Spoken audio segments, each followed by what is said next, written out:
Hello, John. It's good to see you. John has suddenly been taken mute, so it's my opportunity.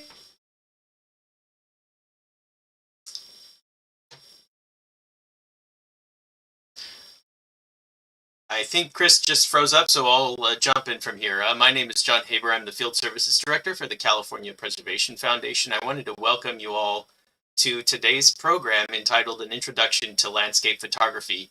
Our partner for this program is the California Garden and Landscape History Society, also known as CGLHS, and we wanted to thank them for their partnership today.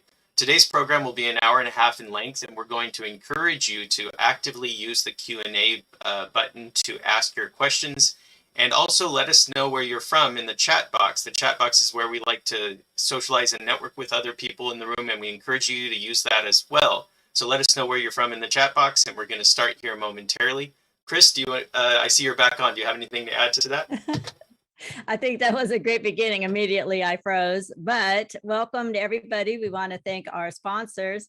And as I just posted in the chat window, we do encourage you to use the chat during the entire program. If that does bother your experience, you can pull it to the side or minimize it. But what we'd love is we have actually an audience, John, from all over the country today. It's like everywhere from every state. And so if you want to go ahead and post in the chat window where you're calling in from, that's how you'll see the names of your friends who are attending this program. And we can't wait to see everybody in our I lost my words for a sec there, John. At californiapreservation.org, you'll see all of the programs that we have coming in December, including an entire holiday program series with a gingerbread building contest. And of course, our awesome annual auction is going to be starting in November. So there's lots to come back to. First off, also, we have our book club featuring a new author that you just check our website and you'll see all the details. Registration is free. So I'd love to pass this on to Eleanor if you want to go ahead and come on. Thanks, Eleanor. So I'll see you all at the other end in the Q&A. Thank you, Christine, and thank you, CPF, for co-hosting this presentation with us. I'm really excited to be here today, and I did get a little bit of a sneak peek of one of the presentations, and I think it's going to be just really beautiful and interesting. So thanks to everybody, and welcome to everyone who's joined us. My name is Eleanor. I sit on the executive board of the California Garden and Landscape History Society, or CGLHS. I work as an architectural and landscape historian based in San Francisco, and I'll provide a brief overview of our organization today and the schedule, give a little bit more information on the schedule for today's program before introducing our first speaker. So CGLHS was established in 1995. It's a nonprofit membership organization, and it celebrates California's historic landscapes and gardens. I encourage you to look at our website, cglhs.org, and review our membership options if you aren't already a member. Members will benefit from early registration and discounted rates to our programming, which includes an annual conference.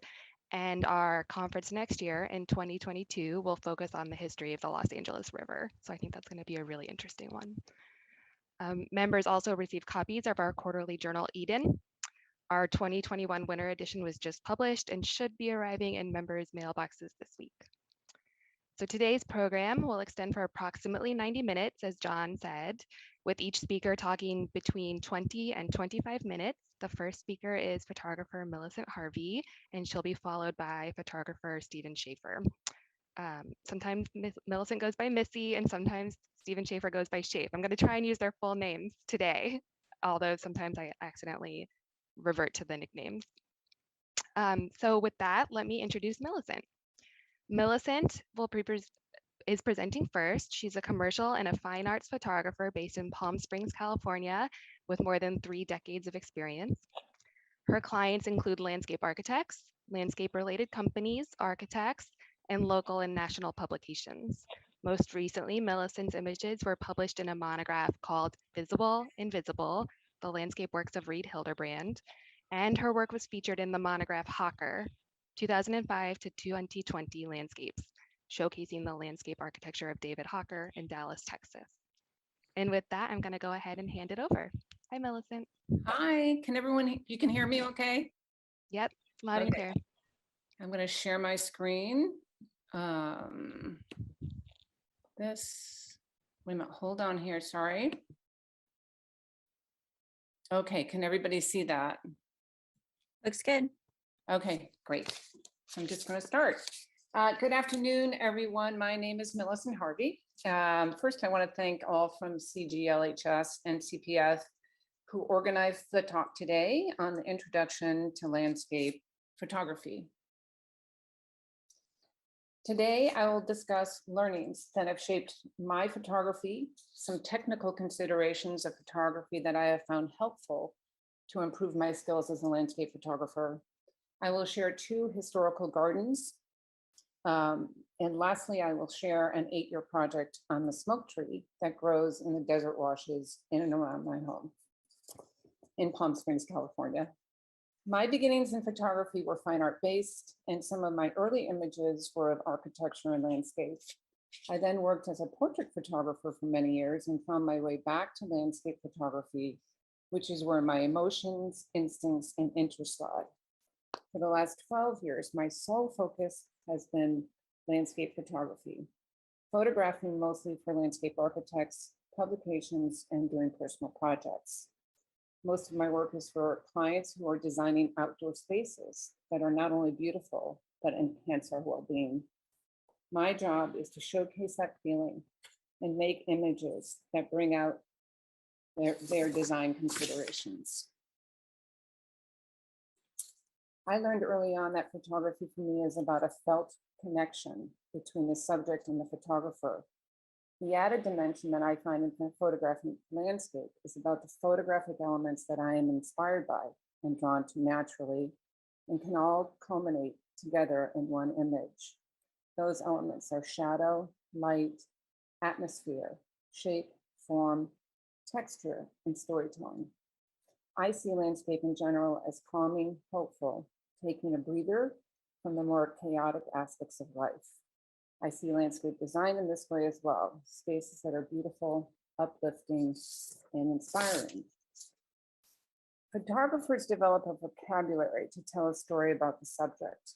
Some photographic elements in your story that we will touch upon today are light, composition, and lens choice. I'm going to speak now of my lens choice, and if you have other questions regarding camera gear, please ask me in the Q&A. My lens choices are based on the viewer being able to see what I am seeing if they were in the same space. This means my lens choices are closer to what the human eye can see. So I mostly use a 35mm or 50mm lens. I will use wider or longer lenses only to solve a problem that will showcase the space I am photographing. On assignments, I shoot both with and without a tripod. The landscape and light is fluid, so I have to move around more like a photojournalist to immerse myself in the experience of being there. This allows me to photograph both larger compositions and smaller details to create a whole story of place. I do use a tripod for specific images to avoid camera movement, to level the camera, and for longer exposures. The word photography means drawing with light, and it is essential to learn about light because it is crucial in telling the story about your subject. The reason a viewer responds to a photograph is because of the light and the emotion it conveys. Light direction, light quality, and color are essential in creating mood and emotion in landscape photography. For landscape photography, light and shadow are critical elements to convey a sense of what it feels like to experience a place. Seasonality and atmosphere enhance this, such as clouds, fog, mist, and other weather elements. Landscape architects know what the light is doing when they make decisions on where their plantings and materials are placed in their landscape design. As a photographer, I have to understand the light to bring out the nuances and beauty in their projects. I live in Palm Springs, and most days in the desert, we experience a light quality that is high contrast, which means there are strong shadows next to strong highlights, The sky is usually very clear, so the colors are vibrant and the feeling of the light is intense and dramatic. The first few images here were taken in Palm Springs, and I want to illustrate what we have been discussing regarding light. So this first image was shot in the morning when the sun is lower in the sky, and the warmth of the light creates an inviting feeling to be in the space. The light direction is coming from the left side and slightly back. When light is coming from the side, it reveals texture and brings out color. The light is coming through the phosphor wall, revealing the plants on the other side, bringing out the details in this wall and illuminating the sitting area. The red and yellow colors are intensified from the light direction, and there are strong shadows being cast in the pool and concrete, adding dimension to the photograph. The light is also bringing out the character in the cactus in the foreground. The same can be said for this image, which was also shot in Palm Springs, but the emphasis is more on the trees and the plantings. Both images have sitting areas, and time of day is important in both images. Early morning and end of day both make for longer shadows and create a more inviting feeling. These next two images, also photographed in Palm Springs, make good use of side lighting to bring out the texture, not only in the mountains, but in the cactus in the foreground. And then you have this nice added element of the clouds to create atmosphere. This image was shot at the end of the day, and I love how the light is, again, coming from the side and creating kind of a shimmering feeling on the top of these grasses. This image was photographed in Dallas, Texas. I'm including it to show how time of day, even though we consider end of day and early morning to be ideal, that you can have some nice surprises. So in this image, what you see is the tree creating a shadow on the wall, showing the landscape in a different way. We also see the light reflecting on the top of the pool and reflecting into the ceiling. And then you see the light coming from the side, again, bringing out the detail in the side of the pool and in the rocks. This was shot for Palm Springs Life magazine, and it's just a nice example of side light creating shadows on the cactus. This photograph was photographed in Western Massachusetts at the Clark Institute. When I arrived on this assignment, it was foggy. So you just have to make the most of all kinds of weather, and it was actually very beautiful and very peaceful. So I used the reflection. So the light is very diffuse. So there's no sun and there's no shadows. So we have reflection of the trees in the pool, and I chose a very simple composition just to kind of enhance the peaceful feeling that I was experiencing. Sometimes on jobs, you have unusual weather that happens. This again was in Dallas. So in the summertime in Dallas, rolling thunderstorms come through in the afternoon. I was on assignment for David Hawker, and I just decided I could still show the landscape, but now we can also show a sense of place by adding the rain into the image. So there are several traditional compositional rules that are worth adhering to. The rule of thirds was created for landscape photography. Basically, you divide your screen into a grid of 9 rectangles, 3 horizontal rows of 3 boxes. Where the lines intersect are the points of interest, where you can position your subject. The idea is to create visual tension or more pleasing composition to look at. Another compositional idea is the golden spiral, and when used, it draws a viewer through the entire photo and bounds through the entire photo. The long sweeping arc of the spiral draws a viewer's eyes around the photo, forcing it to go closer to the tight coil of the spiral or point of interest, and it gives a more dynamic feeling.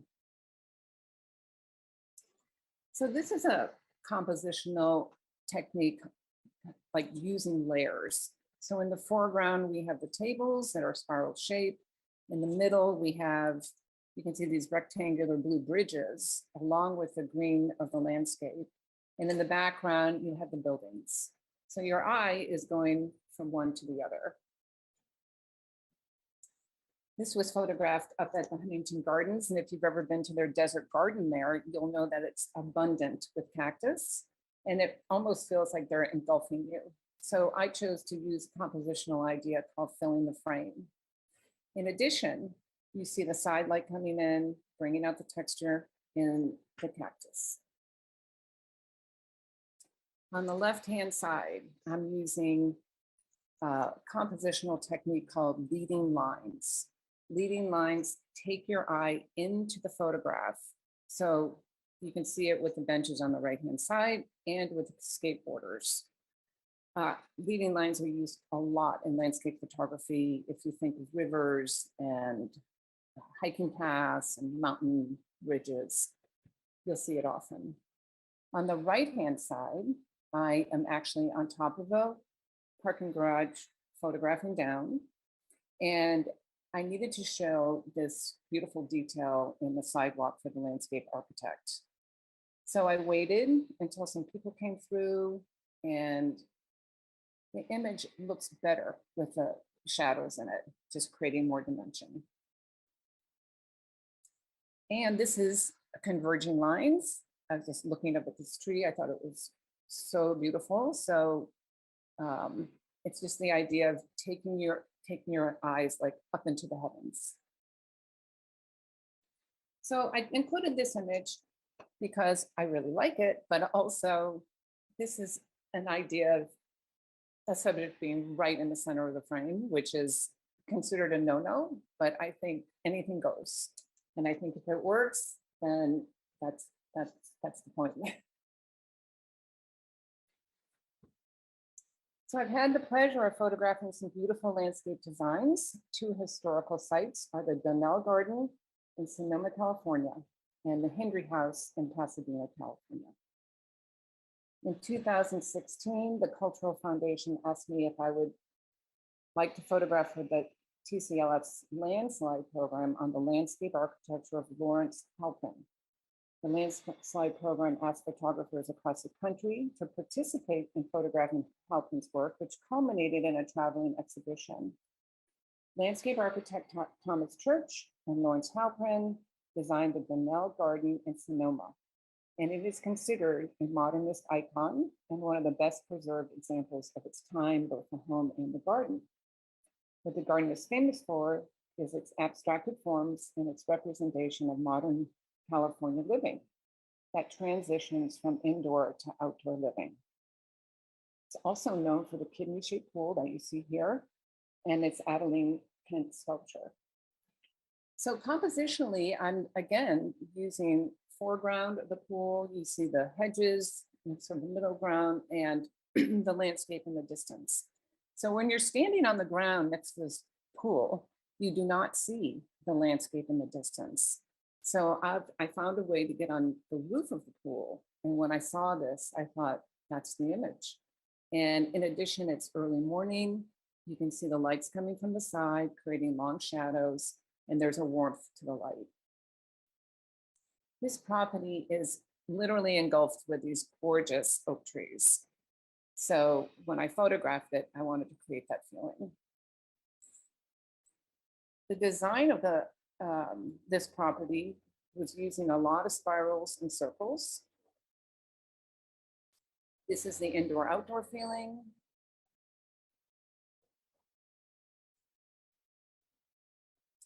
And again, I want to show these trees because they just dance around the property and they're so beautiful.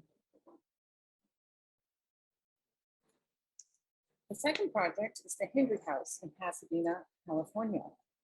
Landscape architect Lisa Gimme from Los Angeles has a passion for design history, and she led the landscape restoration of the landmark Hendry House and completed the renovation of the landscape. Again, as far as use of light goes in composition, you can see the lights coming from the side. It's bringing out the texture in the foreground, your eyes traveling back and going through the driveway. And then you see this beautiful tree at the end that is also being illuminated by side light. This is end of the daylight coming from the left-hand side, use of reflection to also show the landscape. This is morning light coming from the right-hand side. You can see the shadows in the foreground, and I'm using these two trees to sort of frame the image.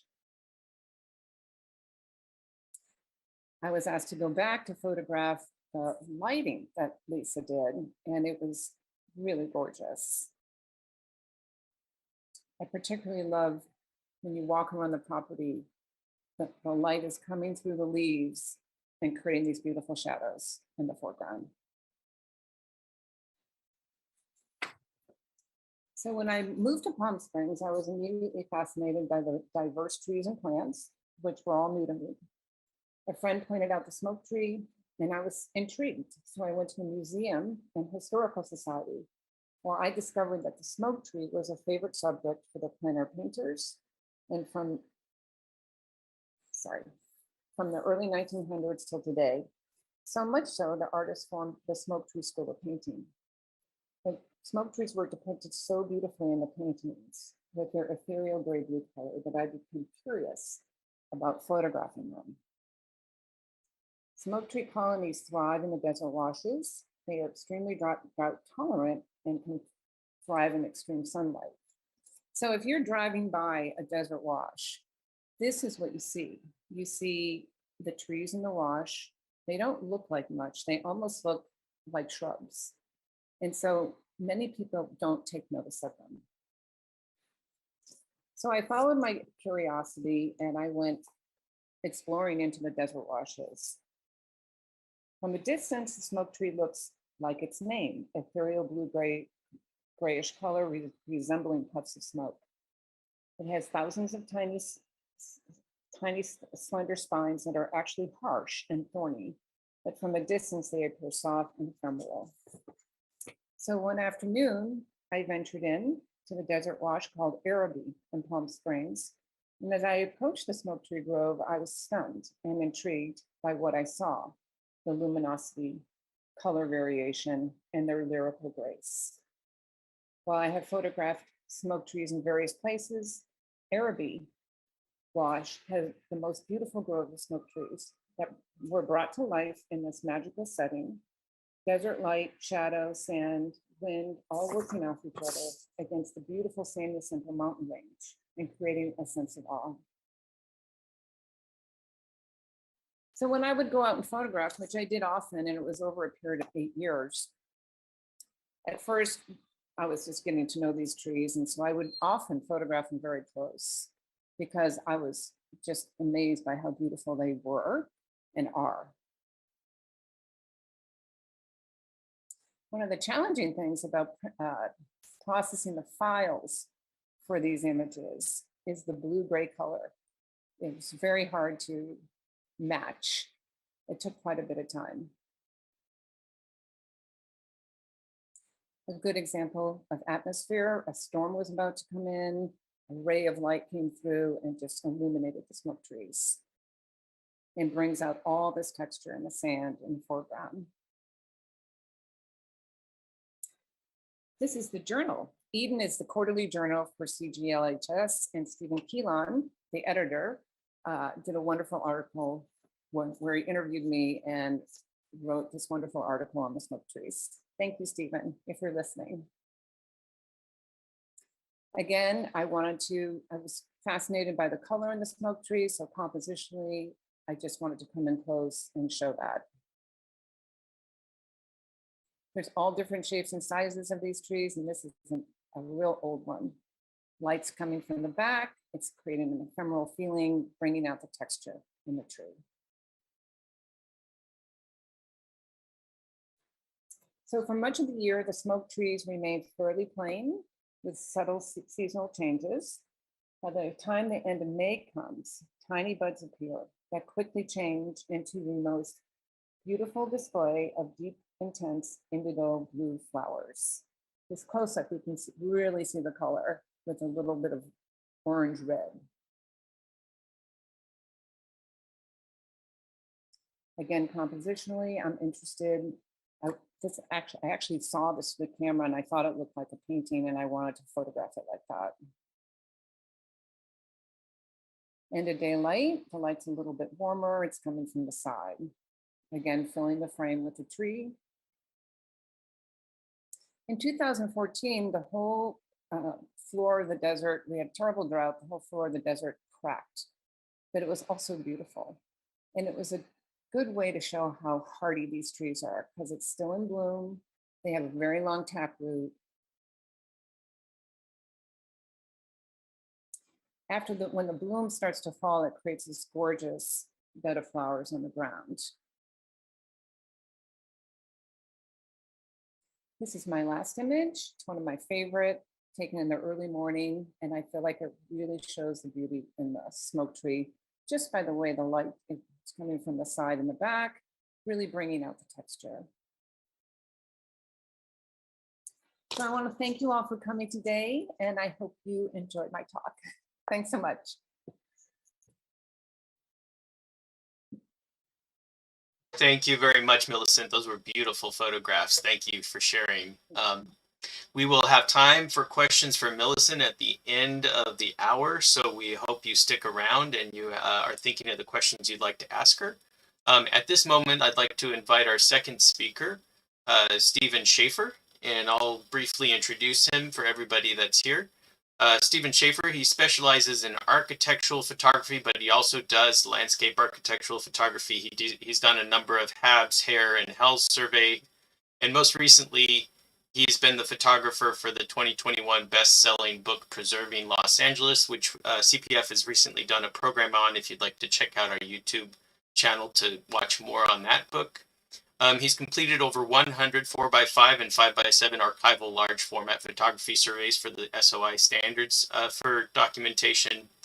And his HALS surveys specifically include such diverse locations as urban high-rises to entries to modernist reservoir roofs and organic swimming pools, all the way to Grandma Prisby's Bottle Village art environment. So we're looking forward to hearing more from Stephen Schaefer. Stephen, if you're ready, feel free to activate your video and share your screen.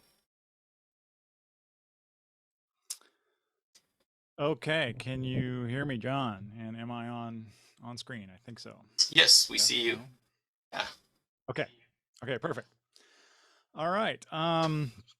Well, as John said, I am Steve Schaefer, coming at you from Ventura, and I will share my screen. There's my desktop. Okay, can you all see that? John, wanna let me know? Yes. Good. Yep, looks good. Okay, cool. All right, so documentation of the landscape for fun and profit. This has been fun to put together. I'm really looking forward, hopefully with everybody else, to see how many typos I have in this brand new that didn't actually exist 14 hours ago.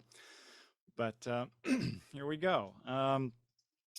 As John said, you may have heard of the book Preserving LA, written by Ken Bernstein, but you probably haven't heard of my 2015 Kickstarter book called Don't Shoot, 66 Reasons Not to Become a Professional Photographer. Note there are no photographs in the red one, but there are about 350 photographs in Preserving Los Angeles. And some of those shots in PLA were of amazing places. And they were all taken during the 2020 COVID outbreak when the streets were empty, which was pretty great. And yes, you too can take this photo of the Hollywood sign, but you'll need to haul a 12-foot ladder on foot up a steep mountain road and have an 11mm lens when you get up there. Or you need to have access. So you can drive up the hill and climb on your roof rack, even if it's 101 degrees outside. And I'll talk a little bit more about access later, but access is a big deal for getting the best landscape photographs. As I said, we used over 300 images in the book, but my Preserving LA Lightroom catalog is 19,600 and some images in it just for that one project. So that means about 1 in every 65 photos I took was used. And so I get it right a little under 2% of the time. So it's probably a good thing I'm not a doctor. The photos in the book weren't formal HALS documentations, but I still felt they had to be an honest record of what I saw. So this is the Old Ranch Road District, planned and constructed by Cliff May. And the sun star is real. I do them a lot. The photos in the book were not manipulated in Photoshop. I had to wait for the sun here, and I took this picture on trash day. If you look in the background, you'll see some trash cans, which meant I had to arrange all those trash cans in the background so that the brown ones hid the blue ones. But remember, it does not count as retouching if you do it in real life. So this is my first HALS project in California in 2009, Grandma Prisby's Bottle Village in Simi Valley, California. Since it's a folk art environment, the National Park Service felt it was a good fit for the Historic American Landscapes Survey rather than HABs. And in HABs, it would have been a more of a documentation of the individual buildings and not the site and the environment. And this winter, my current HALS documentation is Market Street in San Francisco.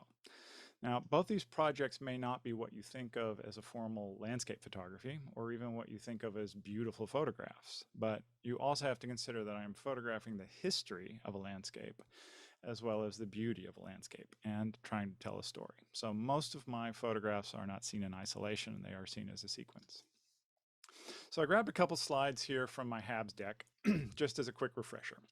There are 3 federal programs for documenting historic resources. And they're all administered by the National Park Service, and they document over 43,000 structures and sites with over 500,000 documents archived at the Library of Congress. And they are the Historic American Buildings Survey, founded in 1933, which records houses and buildings, obviously, the oldest federal preservation program in America. The Historic American Engineering Record, founded in 1969, just like I was, records historic technology and infrastructure, bridges, tunnels, mines, ships, even the space shuttle. And the Historic American Landscapes Survey. So HALS is 21 now. It's old enough to drink this year. It was created in 2000 through a tripartite agreement between the National Park Service, the Library of Congress, and the American Society of Landscape Architects. HALS documentation includes cultural landscapes, parks, cemeteries, gardens, public art, and environments that are made environments. Even this reservoir roof, which is very modernist and doesn't seem like a landscape if you're thinking in terms of plantings, but it is very much a designed landscape. So here's the beautiful HALS drawing of the front landscape of Parker Center Police Headquarters in Los Angeles by Kathy Garrett, PGA Design, alongside my photograph of the nitty-gritty entry landscape details around the pilotes. The plantings were in sad shape right before demolition of the building, as they often are when I shoot them, but the spatial relationships of the hardscape and the landscape elements are sometimes just as important as the plantings. Here's the tea house and the main HALS drawing page by PGA Design of the Lovelace Garden designed by Isabel Green, which I'm going to feature. Here's the HALS existing conditions site plan from 2016 by PGA and a detail of how I defaced this lovely drawing to make my key maps for the HALS photo field notes. I mark all my photo locations on key maps to make it clear where the camera is located. And you can see on the drawing, you know, the house, the entry driveway, the big lawn, the orchard with the crisscross paths. Here's the pool in the middle and the tea house, and then lots and lots of trees, boulders, and all kinds of hardscape, or maybe a softscape as in this particular case. So the Lovelace Garden HALS document was not only my photographs and not only PGA's drawings, but also a historic report that talked about the whole thing. And the report ends with these sentences.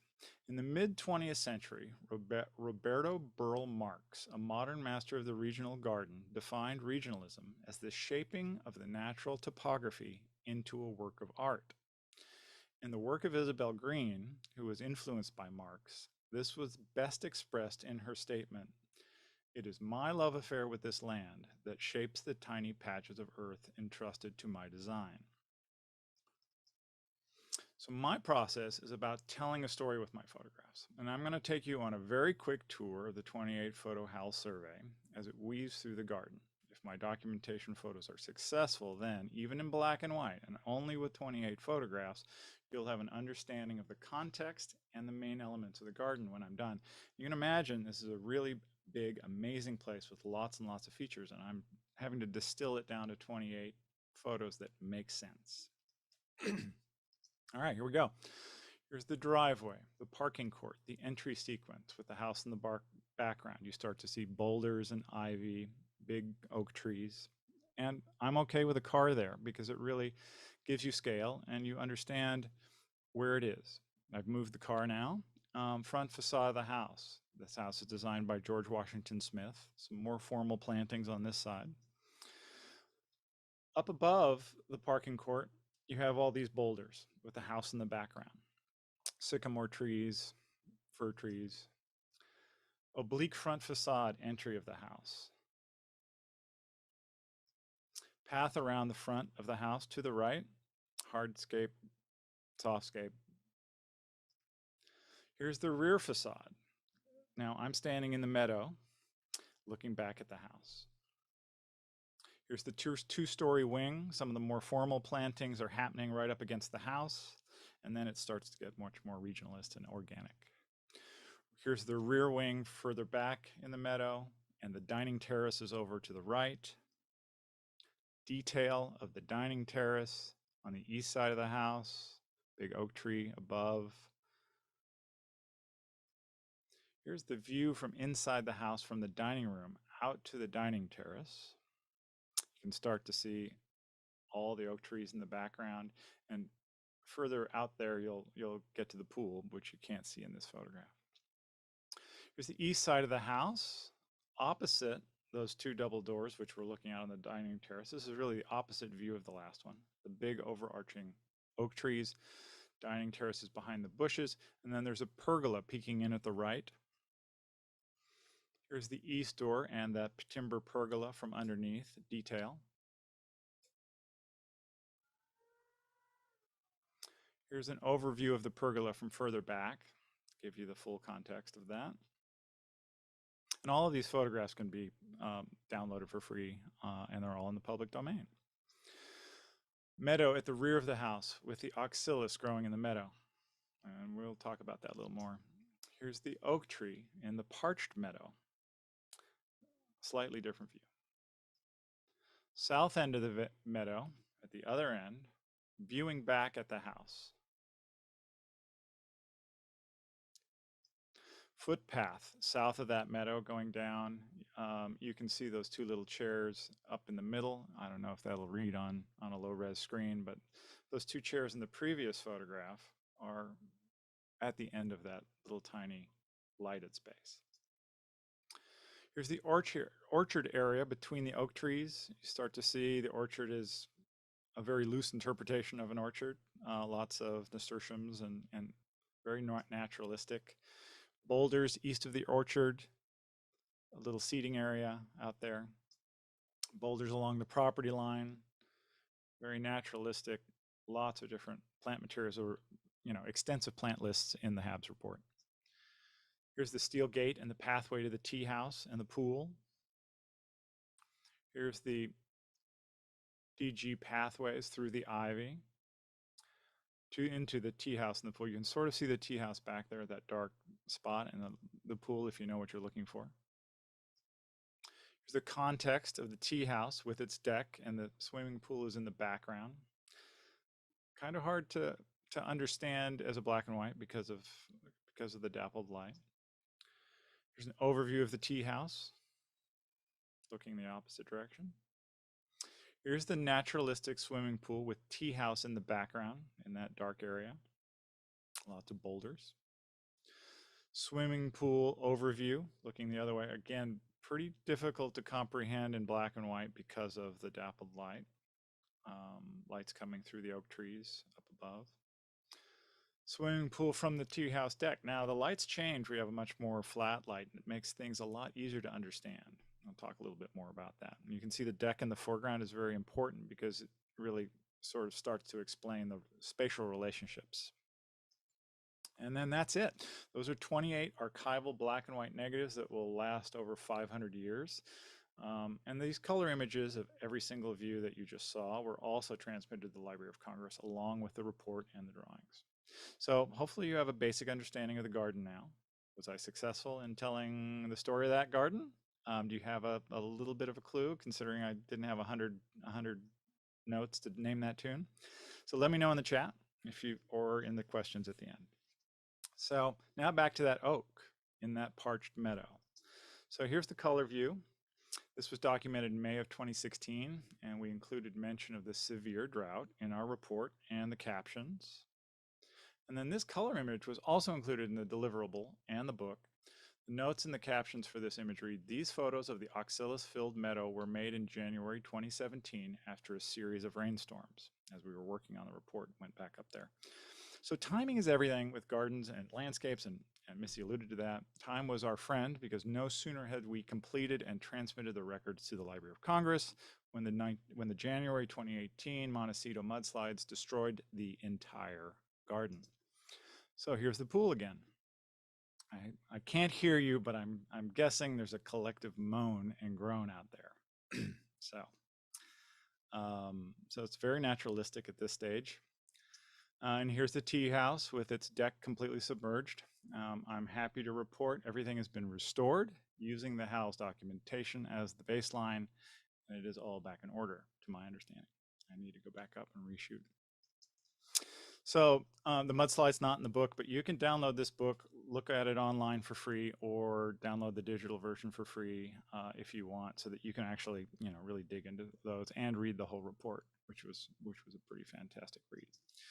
So here's another couple slides from my HABS deck. I'm going to talk about photographic stuff. This headline might be difficult to read, but that's part of the story, right? It's like white on white. It's the brightest part of the image. The photo of the building's backlit. It's got boarded windows and overgrown plants in front of all the character defining features.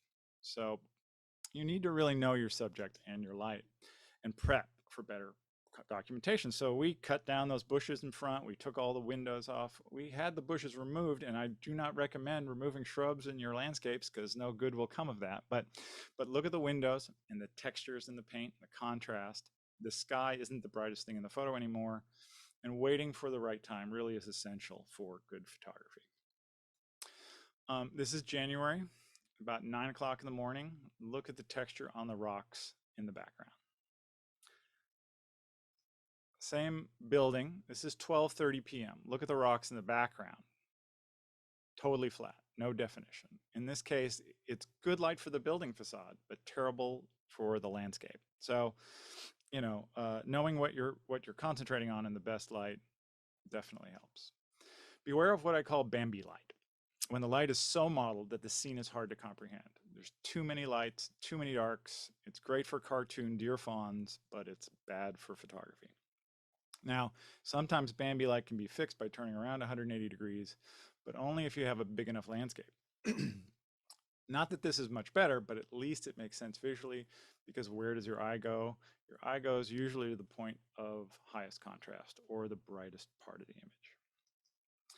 Here's a photo of the Garden of Oz in the Hollywood Hills from the book, the Preserving LA book. Imagine this image with Bambi light. It's already hard to fathom with so much stuff going on, which is why I planned the visit for diffused light. In this case, it was not only a hazy day, but there was a lot of smoke from the wildfires, so things became even warmer, which makes it difficult. You really need some time with it. And the point of highest contrast is that sign, which is clearly not the most important part of it, but it did speak to the context, so it's part of the image.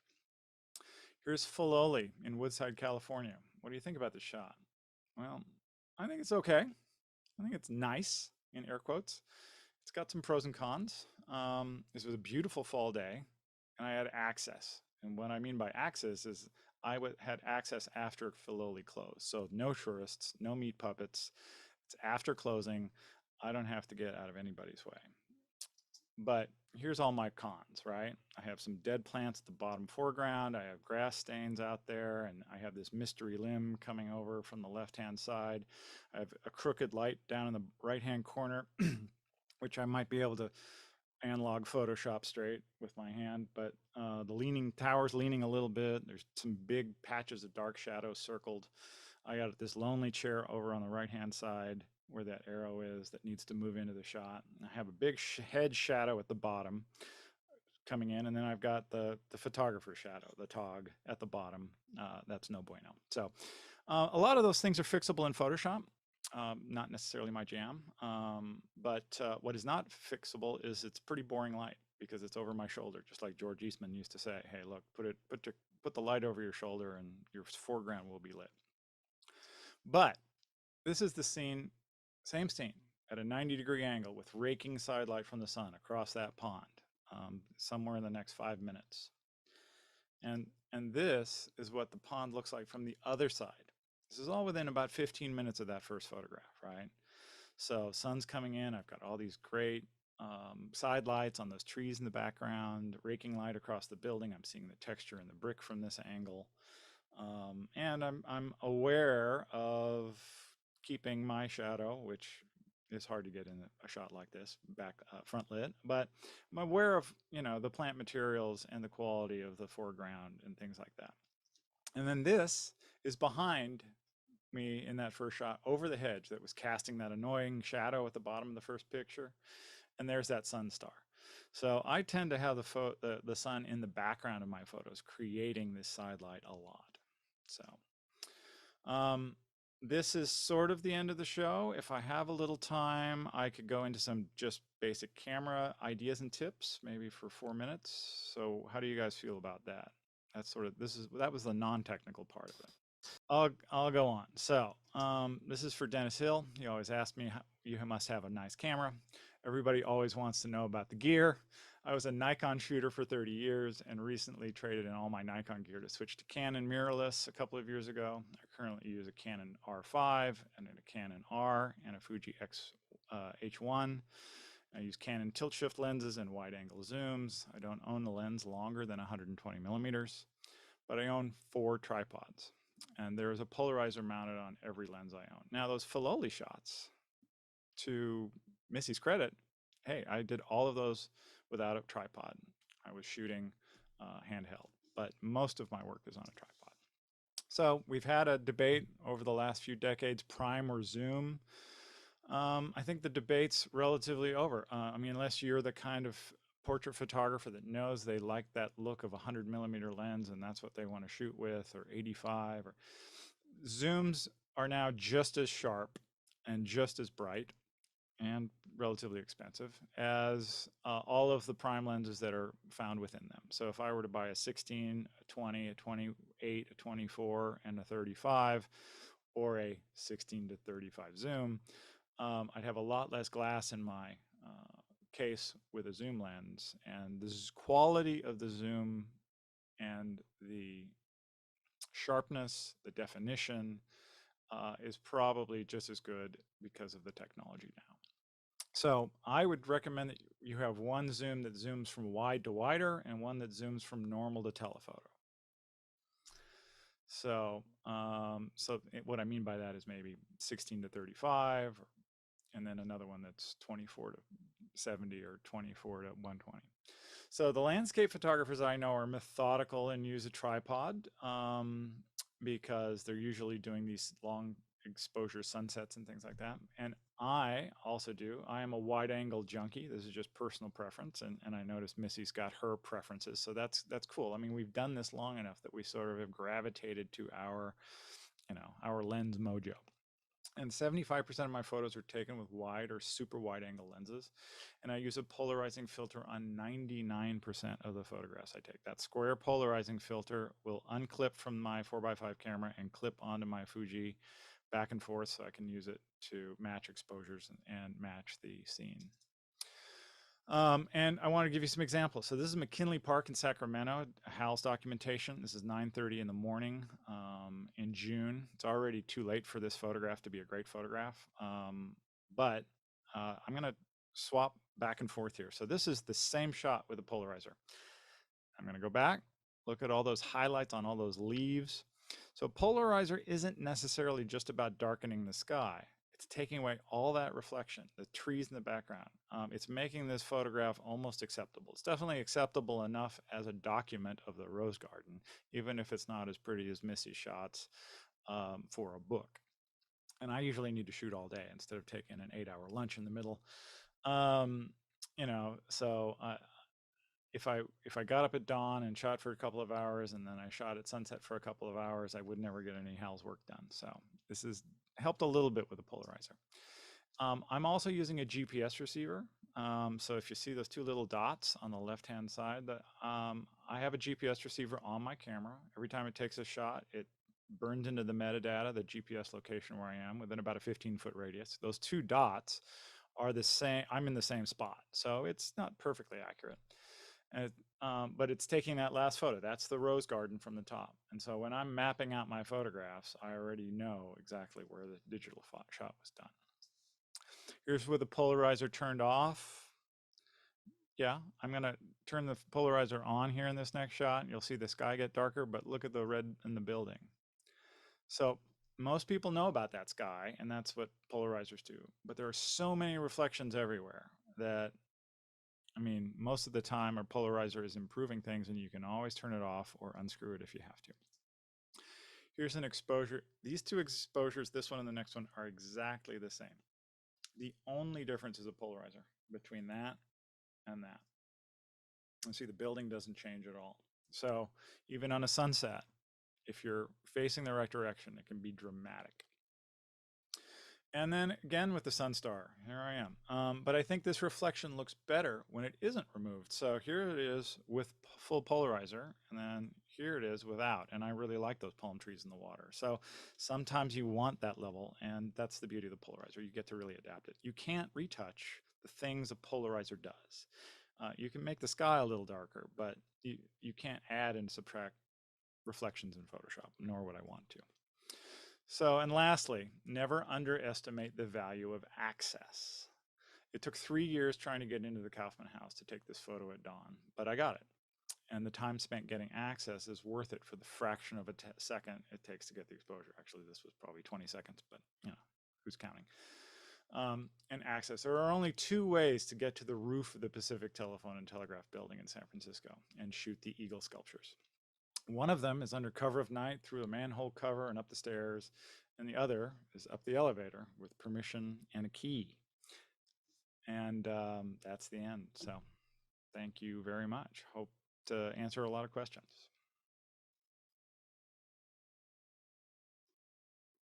Thank you very much, Stephen. That was wonderful. I'm going to start my video as well here. We wanted to welcome both speakers back on video as well. So Millicent, if you're able to start your video, we're going to start with the Q&A portion as well. And we had a lot of questions coming in, so we're going to try to cover these as quickly as possible. We do have a full 30 minutes for these questions today if we need it. So I'll start with the first question. And the question was about the black and white standard. There was a question, Maureen was saying, why use black and white when you can discern more detail in the color versions of the image? And that goes back to sort of the HAL standards, and what are your comments on those standards, and whether you think color is useful as well as something that can discern those details that you need for horticulture especially. Yeah, I mean, the black and white documentation is based on an archival standard. So it's like, well, we want the documents to last for 500 years, and we know the black and white does that. And what we're missing in that process is we're missing the concept that color is really adding so much to the document. So in my case, almost every HALs, I shoot both ways, and all the color goes in with the field notes. There is we are striving, or the Park Service is striving to create a digital standard, so they'll be able to actually capture everything in color in born digital. That's still years, years away. And when we get there, that will be a much more appropriate thing. But the question is always, how do you store those digital files? Where do they go? I don't know about Missy, but I have, I'm looking at a desk full of hard drives and I have 2 different clouds backing up things, and if one thing goes horribly wrong, hopefully I'm backed up, but are you going to do that with 500,000 different historic documents at the Library of Congress when you can just take these negatives, put them in cold storage, and know that they're going to be there in 500 years? So that is the reason behind it. It's not because it gives you a better record. And I'll just leave it there. Thanks, Shafe. Eleanor, did you want to take one of these questions from the Q&A? Sure. Well, actually, I was going to tag onto the question about black and white because in the chat, there was an early Yeah. question for Missy about if you were manipulating the colors of the smoke trees in your processing. It's interesting. When I shoot with a medium format camera, raw filters.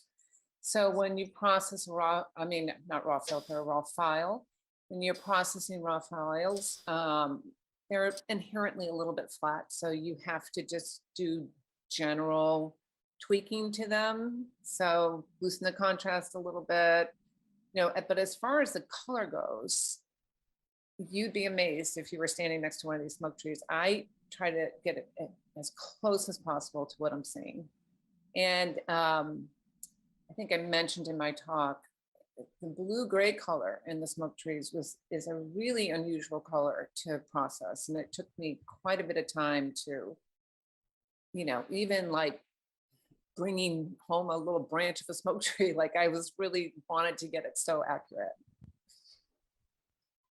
So I take it that the colors were pretty true to life. Pretty true to life. Yeah, Yeah. absolutely. Yeah.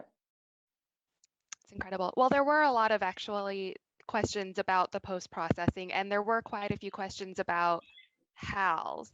So maybe I'll take this back to Stephen with a few questions about the HALs program. The first being, how did you get into HALs work, and do you work with interns or do any sort of mentoring? And then there's a second question about if you ever get any pushback from clients about your format and the black and white submittal requirements. Gee, I don't know, Eleanor. Do you get pushback from clients who don't want to do 4x5? Yes, I have a very long FAQ on my website, linked on Wikipedia under HABs. Basically, it's like, why are we still doing black and white? And it really it tries to answer all those questions of, I know it seems silly in this day and age that we're doing something in such an analog 1933 way, but there's a method to that makes it reasonable when you're looking at the long term, and we don't have any other documents that are lasting 500 years in the digital world. So once we get that figured out, then we can cross over into the new frontier. But how did I get into this? The city of Ventura originally put out a call for proposals because they were demolishing a little farm and they needed HABs photography under a CEQA mitigation, and I proposed on that and had no idea what that was, so I went and typed in HABS into Google, and then I borrowed a 4x5. I used to have a 4x5 camera when I went to Brooks, but I borrowed a 4x5 camera because I had sold it and went out and shot the job, and I thought to myself, this is really cool, so let's see if I can do some more of this. And then I got to hang out with cool people like Steve Kenyon and Eleanor and Kathy Garrett and all these people who are out there in the world doing documentations on the research side, the history side, the drawing side, and I like those kind of people, so that all worked. But you need to find your clients, right? So if Missy's an editorial photographer and a book photographer, and we used to be wedding photographers, even I used to do that, and now now I'm an architectural photographer. At one time I had a product studio, and I was looking for graphic designers. So find your market, and your market is a bunch of nerdy historians. Hey, I'm a nerdy historian. I'm going to take offense at that. I have a I have a question from our friend Dennis Hill. Hi, Dennis. And he asked, did you use any filters in the house landscape photos? Yeah, because there's so few manipulations I get to do on the back end. There's two that are probably in most of my HABs, and that there's almost a polarizer on everything to remove reflections. And occasionally I'll use a graduated filter because if there's some background, like the meadow is really, really hot, but the foreground is got and hot. I mean, just really overexposed, and the foreground is in shadow. I'll bring in a graduated filter which has a dark area at one side and then slowly graduates to a clear part.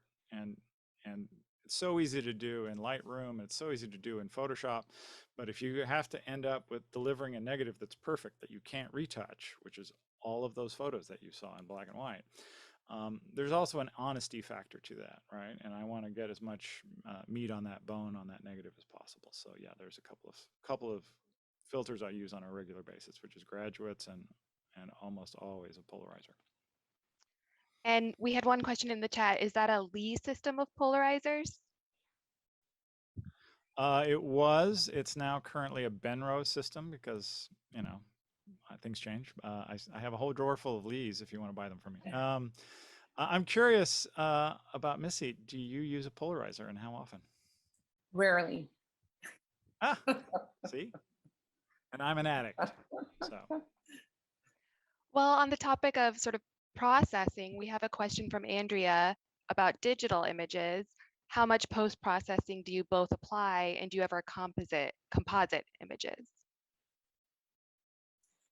I'll answer. I spend a lot of time in post-processing, but only because I shoot a lot. And you know, I'm just, like I said, every file is a raw file. And so it's like a blank slate. So, you know, it's kind of flat. So you have to bring it to life a little bit. You know, you don't ever want to overdo it. You want it to be more like what you saw. So that's always my goal in post-processing. I never want to do overkill on it. And, but just the nature of a raw file, you have to spend time doing post-processing. Yeah. Yeah, the camera makes a lot of assumptions and they may not be your assumptions. Exactly. So would you say that that is as big a part of the job as the shoot? Oh, bigger. Bigger. I mean, for every day I spend on a job, I'm 2 to 3 days in post-processing. Mostly, but that's more because of the number of images I have to process up for a client. So, you know, I shoot a lot. I like to keep moving through the landscape and photographing as much as I can. Yeah, if you have a 2% hit rate like I do, then you know you're looking through a lot of stuff. I'm also bracketing everything, so I have 3 photographs of everything, you know, in case I got it wrong or in case I want a lighter or a darker portion of that image to combine. So I have a thriving architectural photography practice where I'm shooting for live architects, not just dead architects. And they expect, nice colorful malls and apartment buildings and things that have bright lights on the inside. And those bright lights don't necessarily match the exact same moment that the sky was right and the pool was right. And so those 4 elements are taken from that same tripod position over the course of a couple of hours. And I might, take 250 photographs to get 1 photograph. So Exactly. So there's a question about pricing for Hal's project specifically, and I don't know if you're comfortable revealing your secret sauce in terms of pricing, but the question was what sort of, in terms of planning a scope and cost for a Habs Hair project or a house project, what kind of budget should be expected for photographs, as well as processing of those photographs? That's part of it. I'm doing everything in tasks. So, if it's a couple $100 for the field work and a couple of $100 for the back end, like Millicent, I'm shooting for 1 day, and then I have 4 days of back end because I'm delivering a turnkey. This is the thing that's ready to go to the Library of Congress, and there's a series of drafts and meetings in there, and that's per view. So you can imagine it goes up pretty quickly. I don't roll out the door for less than $5,000. So that's how that world works. That's interesting. I was going to mention, Stephen, you said you take 250 photos and you get one good one. I was thinking that's like me with my selfies, right? So I'm just like, come on, when was that good one going to show up? I don't even get one good We'll selfie. have selfie practice. I should do selfie photography workshop. So I have a question from Janet. This is the number one question right now. Do the photographers always visit a site prior to photographing it? And I think that's really important because you seem to both be analyzing each of these sites in the same way that architects would analyze a site, like where's the sun, what's happening at this time of day. So Millicent, maybe you want to answer first and then Stephen can Sure. take a turn. Absolutely. If I can, if the clients avail, well, first of all, I will always go look at a site, even if the client can't do a walkthrough. I love it when the client can do a walkthrough because then I can also learn about the site, learn about their intentions. But I will always go if I can. If I'm traveling somewhere, I might not be able to, but I really stress with my clients that at the very least, they need to see a detailed plan and have a good meeting about it, maybe see some slides. But ideally, I like to go see the site with the client. Ditto. Yeah. If I can't, because it's Cornell University and I'm not in upstate New York, then I'm flying around it on Google Maps and I'm trying to figure out where the buildings are. Now that's I'm looking at structures, but I'm getting really familiar with it. I mean, I have been over every inch of Market Street of Market Street in San Francisco, flying down back and forth, and Google has some pretty rich data on that street from Street View and so on and so forth. But then I went and did a scout last month and learned so much at the fire hydrant level, right? It's like you just can't do that without being there, and it's probably even more important if you're really trying to focus on what are the best views for that landscape. You also want to know where the sun comes up and where the sun goes down. I have a couple of apps that I love. One is called Sun Seeker. If you want to type that in, Eleanor, to the chat. Sunseeker, love that one. It has a 3D view, which is a little bit hidden at the bottom. I use that constantly. There is a Viewfinder Preview, which I use because I'm using a large format camera and I need to see, I can't look through my camera and go, oh, do I want to use a 72mm lens or do I want to use an 180mm lens? Because all of my 4x5 cameras are, or in 5x7 cameras are prime lenses. There's no zooms. I use sunrise times. I'm looking those up. I use the photographer's ephemeris to really see where the raking light is going to be coming from. It's called the photographer's ephemeris app. Then there's another app called Tech Camera and another one called Viewfinder. And then I often do tethered shooting to CamRanger. So there's a whole bunch of data. I'll type those all in and Missy can add her Yeah, favorites. I was gonna, oh, sorry, go ahead, Millicent. That's the one I use. It's just a simple one. It's called Lumos, Lumos. Tracks, you can just be standing where you want to shoot. And with this project that you're shooting, you just hold it up. It tells you exactly where the sun will be all times of the day. Well, you both are making me think I live in this crazy A-frame that has 20 skylights in it. I had something, I was like, I'm going to put it right here because the sun will never hit it in this location. And then what do you know, in the winter, the sun is coming in a different location. So I wondered if you have a favorite season that you prefer when you're out photographing, like for light. Gosh, it just really depends on where you are. But I'd say the fall and the spring. Well, actually, all year. I'm talking about if I'm in Palm Springs. So in the summertime, the sun in general is more directly overhead, and it gets there sooner in the day.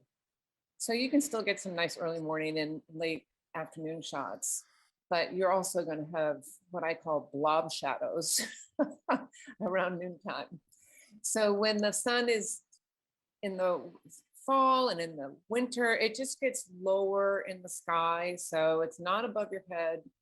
It's coming from an angle. So you're going to get some longer shadows. You're going to get some nicer quality of light.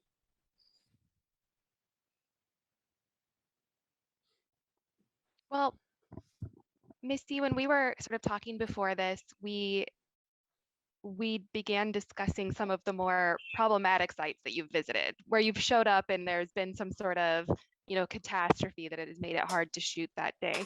And it got me thinking about how either of you, both of you, are able to plan your projects knowing that there are so many factors that are out of your control when you're working out of doors. It's not a controlled environment, right? So that rainstorm that you showed in Dallas, or the drought in Montecito, I mean, how are you starting to bring the changing climate into your project planning, or how do you anticipate roadblocks, especially if you're traveling to a site and it's your only chance to shoot it? Yeah, it's a great question because, climate change is upon us. And it's literally the first year where I've had so many surprises. Like, you're looking at the weather forecast right up until the day you're shooting, and then you get there and something happens that like the whole afternoon turns cloudy or something. So when I'm in those moments, I have to figure out pretty quickly how to work with it. One thing that happened this summer, which is a really great example, I had to do a job at a beautiful residence sitting way high up in a hill in upstate New York. I get there, the weather says it's going to be beautiful, and what's coming in is the smoke from the fires from the west. So the sky is now like gray white. So I was there for like a day and a half. There were a couple of moments where we had a little bit of blue sky. So I literally, to solve the problem or help solve the problem, first of all, the color of the light was sort of really interesting at times. So that was great for some shots. But the sky problem, I had to take some images of when the sky had a few clouds in it or a little bit of blue, and I had to incorporate them into some images. I've never had to do that before, but it really made a big difference. And then on other jobs, well, I've just noticed that the weather thing is more of an issue now. Little surprises.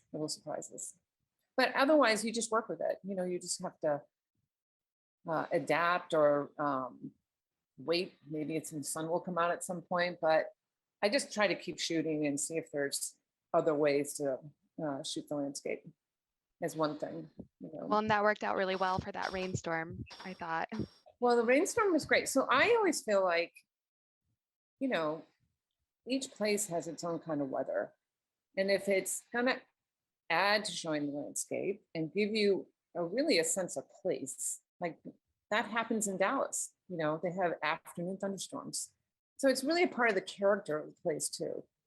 And that's why I like to show a variety of things like that, rather than just wait for the perfect day with the perfect sun at the perfect time. We could do that everywhere, but each place does have its own character. Yeah, that came through really well. And then, Stephen, you don't only have to worry about natural environment, but the human environment as well when you're photographing really large, complex public landscapes. I mean, how do you manage that kind of unmanageable factor? It's weird. People always ask me, it's like, oh, what do you do about cars in the photograph? And I'm like, the car that I want in the photograph is a 2020 Honda. The car that I don't want in a photograph is a really cool 1969 hot rod that doesn't fit. Where you look at the photograph in 500 years when I'm dead and you can't ask me what the heck was going on there, and go, is that 1969 or is that, what is it? It's like, so when we look at these historic photographs, it's really great when we see these period appropriate Model A's or Model T's or, something, everything makes sense. And, now we have this plethora of things. It's like, you don't want somebody walking down the street in Halloween costumes to confuse the person that's going to be looking at the photos when I'm dead. So, and I was joking. It's like I work for dead architects and my clients aren't born yet. So that's an interesting way to sort of approach a documentation, because they don't get to ask you what were you thinking or what was going on there. So if you can't put it in the caption and explain your way out of it, like this was a drought, this tree also looked really good, and 6 months later, then you have to ask yourself, all right, am I being honest to the future? So, what was the question? How do you manage that? Yeah, I mean, you just wait for the traffic to go by and you wait for the people to go by, and I'm sure Millicent waits for the tree branches to stop moving in the wind, and you A lot of wait. waiting. You just wait. Gotta wait. I love some of the comments coming through Facebook now, and I'll mention one from Michelle. She says she loves Millicent's smoke trees, and it sort of leads to my next question about the sort of anthropomorphic features of plants and trees that you can't get with architecture. And as photographers, I'm very curious about your thoughts on the differences between photographing structures and fixtures and buildings versus photographing plants and natural features integrated into the landscape. How do the challenges and the things that make them very interesting things to photograph? Well, for myself, the difference is, buildings are very graphic. There's a lot of lines and form and shape, and the architecture of plants is very different. You're working with texture and kind of a different palette, but it's why I think landscape and architecture work so well together. They're a contrast to each other. You have the soft landscape, usually beautiful trees, and then you have the structure. So I usually include architecture in my images. It's not my sole focus, but from what I've noticed, I would say the graphic elements of architecture are just very different than the structure of a plant or a tree. I don't know if that's answering your question, but. Yeah, I'm curious what Shafe has to say about that as well. So yeah, there might be two very different perspectives. I don't know. Well, here's the deal, it's like if Missy was shooting a mine shaft, she might not be into it that much, and if I was shooting, a certain garden, it's like we've spent the last 30 years figuring out what we do well, Yeah. and there's no no replacement for experience like that. It's like, oh, I know what I don't want to shoot, and I figured that wasn't weddings a long time ago, but now it's it's like super focused onto let me tell you, the photographs of the Lovelace Garden would be very different if somebody else did it or if Missy did it, because I have a certain approach to it, and that structural approach to it is definitely informed by architecture and engineering and first, and probably landscape second. And I'm asking all these landscape questions of the landscape designers and the landscape historians that are on the ground and reading their reports to get a better concept. But if I spent the last 30 years learning about landscape, then I would already have sort of this background information, and that I think can make you a better photographer. And Missy's got that there, and maybe I know how to hammer some pieces of wood together. So I've got that background information on a building. I think it's a good point Stephen is making. I always think of it as, once you find that thing that you love to photograph, it's going to show up in the images, right? So if you're not, like, if I went out and shot a wedding today, it wouldn't look very good because I'm not a really good wedding photographer, nor do I want to be. So it really boils down to finding that subject that you are inspired by. And then you're always going to want to discover more about it. On every job, I always feel like I'm just on a discovery mission in the best way. So. Yeah, and I hate people, so that informs my work. No people in the photos. It's very Julia Schulman of you. So I have a question. We have it a couple of times in here about drones, and I can't recall, so have you addressed that about drones? I think, Shafe, you talked about it before. Yes, I talked about how I let John do all the drone stuff because I right, John?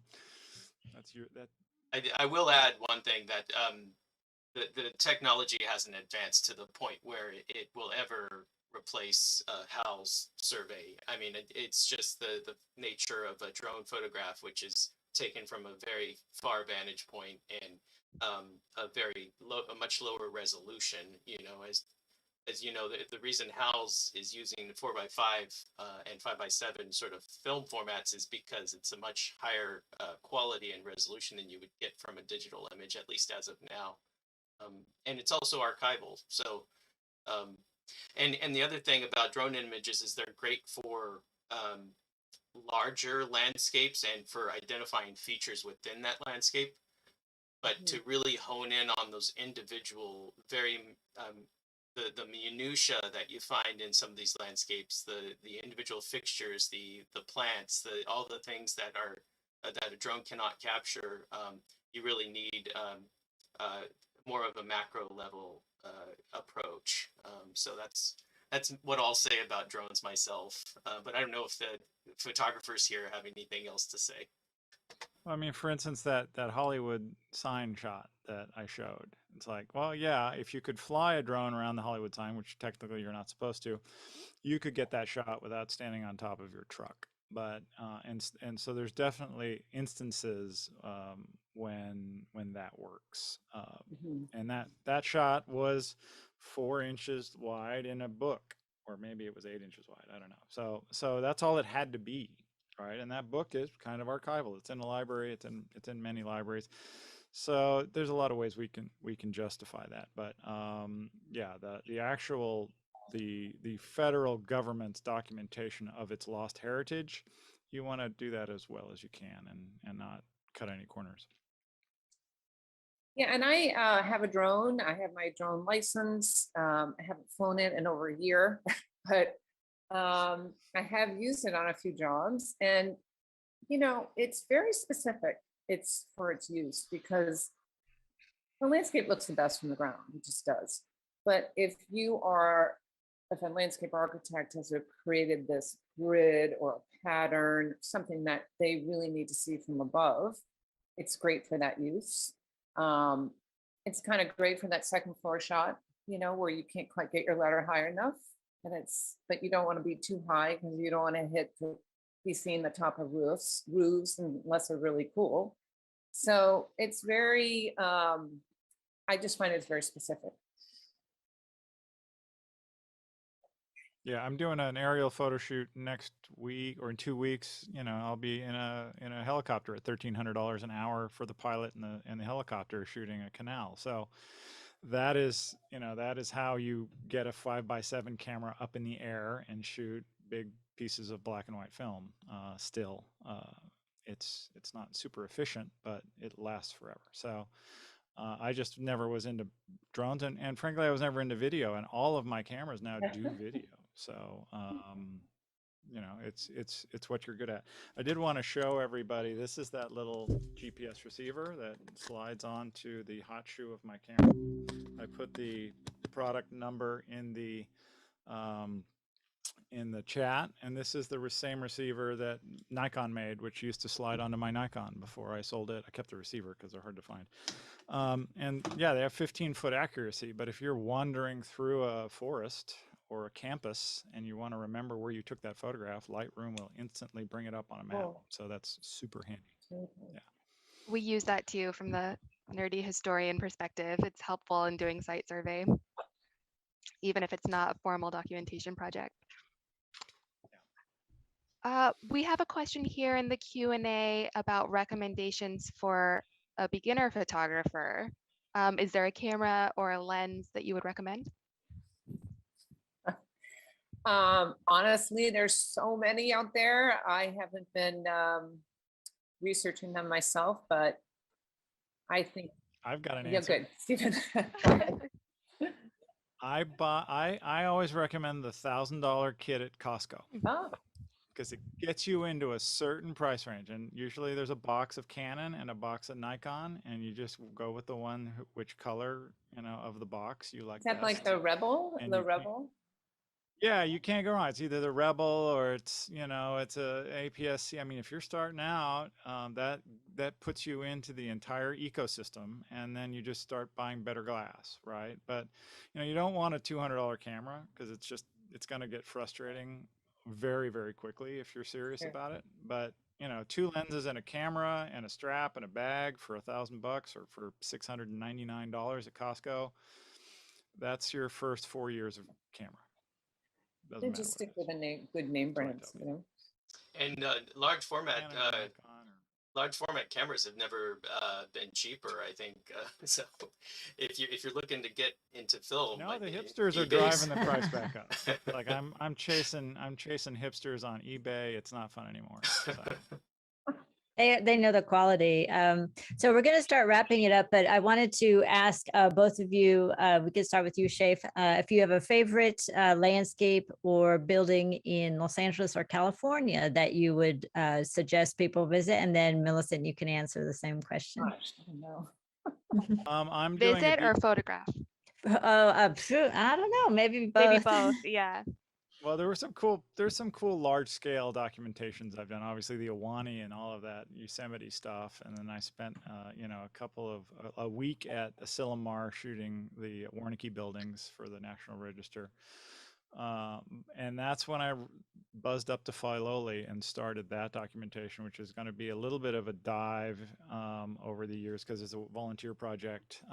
Because Jack Boucher was there photographing Filoli in 70 something, and I think he was on the ground at Filoli for 6 hours, like literally in and out. And so the photographs leave a lot to be desired. It's pretty amazing what he got in 6 hours, but it's like, all right, let's do a methodical documentation now that is, as it looks as good as it can. So they've agreed to let me in, and after the tourists leave, but I just have to get up there and have the time to do it. So maybe after better markets.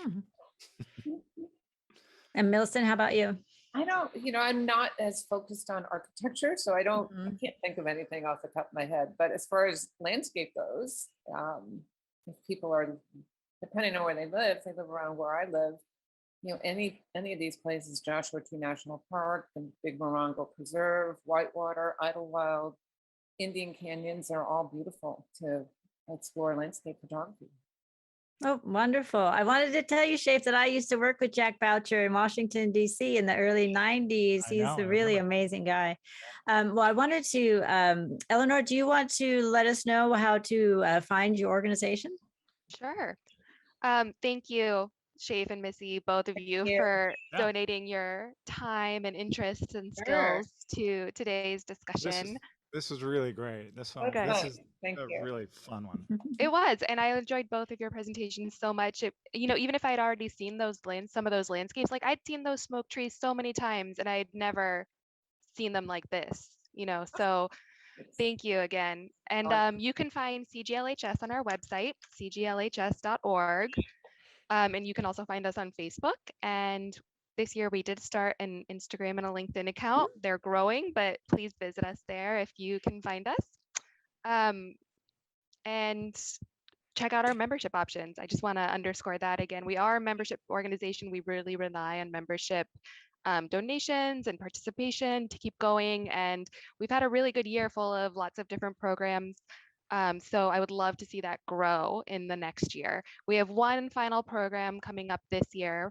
It's November 17th, I believe. It's next Wednesday. It's an evening program, and we'll be speaking with the historian in residence at San Francisco Rec and Park on his most recent book, 17,000 Acres and Stories of Golden Gate Park. So we hope to see you there. And thank you to CPF for hosting this webinar. I see Shaif is holding up his book. I'd like to Yes. mention For that my Preserving Los publisher. Angeles, yes, Preserving Los Angeles was a winner of a California Preservation Foundation Award this year. Congratulations. Yay, congrats. Congratulations. So thank you everyone for joining us, and I really appreciate it. This has been a great conversation, and this will be available on Facebook as a recording, also LinkedIn and YouTube, so you can watch it and share it with your friends later. And as John put in the chat, we have let me see, we have 5 more programs coming up in 2021, including a book club next Tuesday, and that will be at noon, and then a 4-part holiday series with the gingerbread contest, capping it off at happy hour.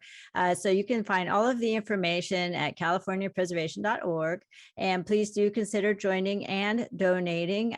All of the donations help us keep all the programs free, and that way everyone can join in the community. And thank you on that point to our sponsors, because we couldn't do it without you. And John, do you want to go ahead and close it up? Where are these recordings going to be? Because I didn't embarrass myself too much, and I might want to link to this.